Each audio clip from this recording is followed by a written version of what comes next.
What's up, guys? This is AJ Leon at ajleon.me. We're on our Rise of the Cubicle Farmer road trip, and today we're hanging out in Boulder, Colorado, at a startup called Everlater, which we've been watching for a while. And actually, on our trip, you can go to the route page, and we have our entire trip embedded in Everlater, and it's pretty neat. And we're sitting with Ryan and Natty, and we're going to talk about the journey of how Everlater started and kind of the story of the founding of it and all that. Get some tips and tricks for you guys. So, what's up, guys? How's it going? Hello.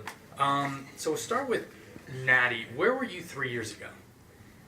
3 years ago, I was working for GE Capital in right outside of New York in Stamford, Connecticut, in their financial management program, which is a 2-year entry-level program after I graduated with a finance degree from University of Maryland. And I was in my second year of the 2-year program. Had a great time there. Fantastic company. Learned a lot through my 2 years. But I was kind of itching to do something different. And my good friend Nate was doing investment banking in New York at the same time. He had the same itch, and we both decided, hey, you know what? Let's scratch it after our 2-year program is up, and let's travel around the world. I mean, we're young, we don't have much opportunity to do this in our lives. Yeah. Let's just make it happen. So we left after 2 years and went and traveled around the world. So 3 years ago, I was in the cube trying to figure out what my next step was and seeing if I wanted to take some bold step, which ended up being traveling around the world, and then which resulted in me starting Everlater. Now, why did you originally, what drew you into investment banking? Was it just like the degree and you knew you wanted to do it, or was it something like you chose, this is just the route that I want to be a partner, or were you trying to take that route at first? Did you always know you want to be an entrepreneur? I think for me, I wanted to be involved in business. So I actually was not involved in business. No one in my family is. Gotcha. Until I went to college, and I took an econ class, and I was fascinated by it. So I just kept taking econ classes, and all that led me down into a finance career because I was good at math. I liked numbers. I understood that side of a company, and that's what led me into banking in the first place. And then I wanted to work at GE because they have a great history of mentorship. It's a company that exposed me to a lot of different businesses. Yeah. And I thought, hey, to start my career, I'm just going to go try to get as much different experience as possible. Yeah. And I think finance is a great place to start because you get to see a lot of aspects of the company. And so that's why I started there. So you were there for 2 years. You'd gotten your finance degree like MBA or right out of college? Undergrad, yeah, Okay. undergrad. And you were there for about 2 years. Was there what was the point at which you were like, I either need or want to get out of here and do my own thing? Like what was the aha moment there? Yeah, it's hard to pin down one specific moment, but I just remember. I know the ending point for me was I was in the office. It was I think 1 a.m. working on a presentation, and I got another email from Nate, who I started Everlater with, saying he actually took off to travel before me. Man, I'm at the Arabian Sea right now. You gotta come join me. And I clicked purchase on my flight to Buenos Aires, Argentina, where I was gonna meet him 2 months later. So it was just like, final straw, I'm just gonna do this. Now, I don't feel like I was pushed over the limit and couldn't handle the amount of work, but I just kept thinking, there's all this stuff going on outside of the office building that I'm in, and I'm just not experiencing it. Yeah. And I also felt like I had kind of learned as much as I was going to in that 2-year program, and I didn't see where I necessarily wanted to go next. There were great opportunities, but I just didn't see something that really fit me, and there was this calling to go explore. And so I just decided, which was, in retrospect, kind of a crazy decision to was it just like, do it. You didn't have a vacation planned or anything? No. Oh, really? So It was the timing was good because it was my 2-year program was up, and then I would roll off into another role. Yeah. So there was kind of a natural break point there, and it was important to me to finish what I had started and do the full 2 years. I think that commitment is important to me. Yeah. But after that 2 years, I really had no commitment to anything, and so what better time to just go? Now, had I not had that kind of ending point there, I think I still probably would have done it around that time. Yeah. And the kind of crazy thing was that was also in early 2008 or late 2007. So the markets were pretty great at that time. Yeah. So it was a little bit weird for someone to leave. Leaving that and everyone was saying like, why are you going to leave? There's all these amazing jobs out there, you know. And I just felt the need to go do something different. Yeah. And really, that trip is what spurred me into wanting. I've always kind of wanted to be an entrepreneur, but that trip was the real impetus to make that happen. So when you guys, you bought the ticket, you took off, you met Nate out there, and what happened? Like, was it a year? Did you plan to travel that long, or was it we're going to take a month and then it turned into a year? Like, what was that trip like? Yeah, it's actually a pretty funny story. So I didn't really totally give up on my finance career, and I had actually accepted a position that gave me a 6-month delayed start date. Oh, wow. So I was like, oh, this is perfect. Like, I'm going to go explore for 6 months, and I'm going to come back. Wow. That being said, so I kind of had this plan lined up, right? Yeah. I'm kind of an organized guy. I'm like, all right, I'm going to figure this out. So I go down to Argentina, and I end up having an amazing time. Surfing, mountain climbing, hanging out on the beach all the time, right? Learning Spanish, meeting amazing people.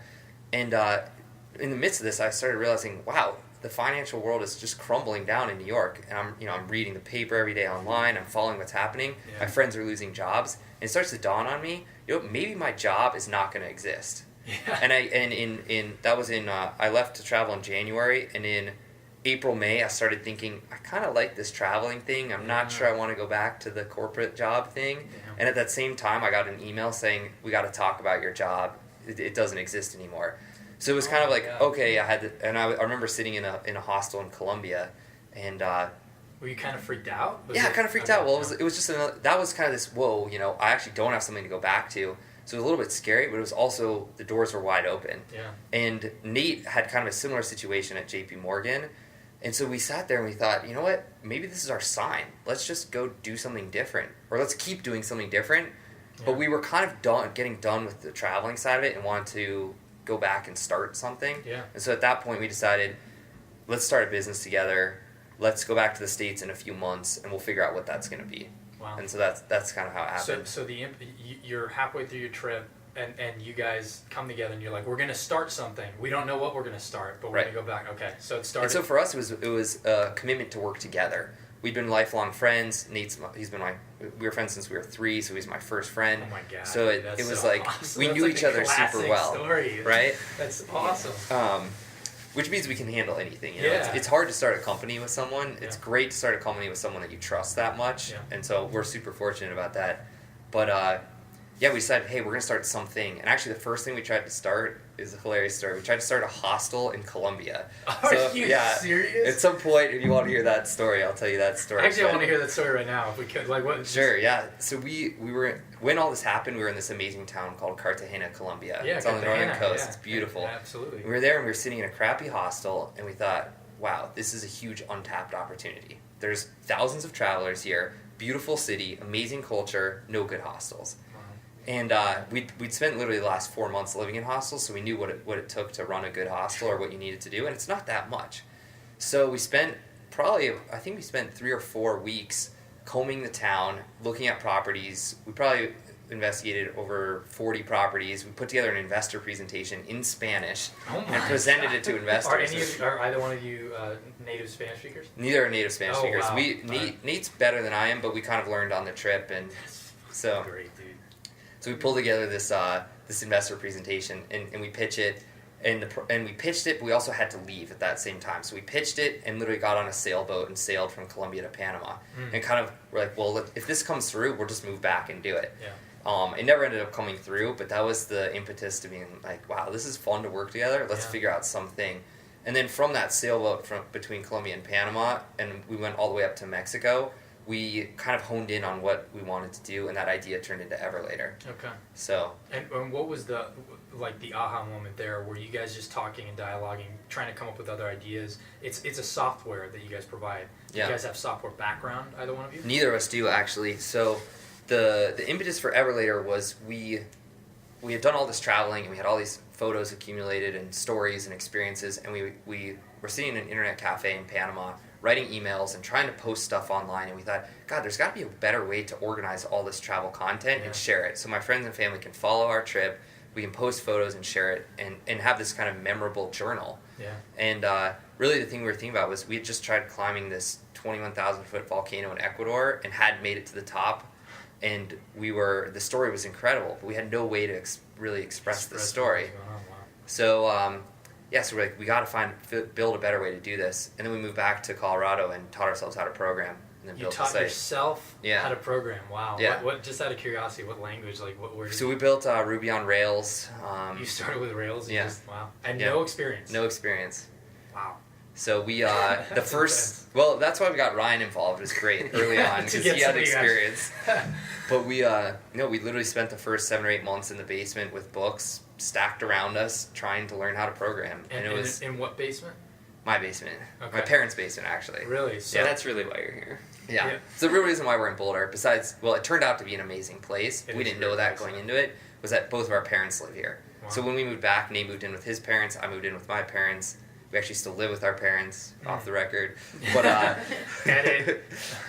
no, it's totally cool. But we it was cheap. It was easy to start a company here when you live with your parents. We just come back from traveling. That's a great. Let me ask you about that, because the biggest thing I think that keeps people from starting their own thing is overhead and the idea that I need what I have right now, so I have to figure out how to replace my 2-bedroom apartment in Manhattan. And that really huge. It's a huge burden, right? How did you? I mean, you guys work in investment banking. You stick to that for 10 years, and you are set for a very long time. Right. How did you go from a mindset of I'm making big money, big bonuses, and I could keep on making big money to hey, if I'm going to start this, I have to reduce the idea of the overhead I'm going to have. Yeah, it's a huge challenge, I think, for people who want to start things. I think fortunately for us, we're not really motivated by material things, so we didn't have much, even though we were making good salaries in banking. Yeah. That being said, you have to sacrifice a lot. For us, it was a little bit easier than I guess it's probably easier for us than most people. We didn't have girlfriends at the time. We didn't own property. We didn't have kids, so we weren't leaving that much. Yeah. But it was still a huge commitment to be 25, moving home and living with your parents, having literally no money. And trying to start a business where you don't even know how to start because you have to learn how to program. So yeah, you do have to sacrifice a lot early on. That's a lot of balls, dude. Yeah, well, it's been a good ride. I mean, I definitely don't regret it. But yeah, you have to. It's actually only scary in the thought of it. Once you do it, it's much easier. Yeah. Reducing the amount of clutter in your life is super liberating, and so it feels great to not really have to be burdened by all these other things going on around you, and you can just focus on building a company, and it helps you focus internally what really matters to you, right? Sure. Like, what are you motivated by? Are you motivated by having an antique chest in your living room, or are you motivated by building a meaningful company that affects people's lives and builds value? Yeah. We were much more motivated by that second thing, so it was easier for us, and I think most people out there are actually motivated by that as well.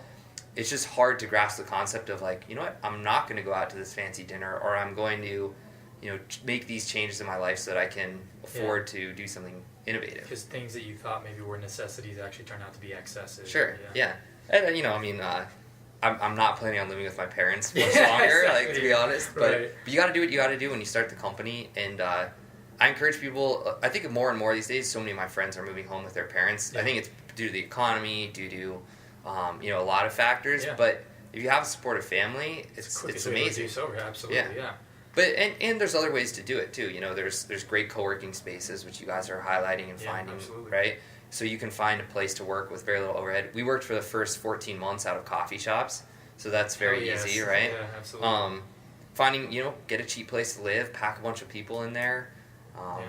You got to make it happen. Like, it's not going to happen overnight. There's sacrifice involved, but it's super meaningful once you start it.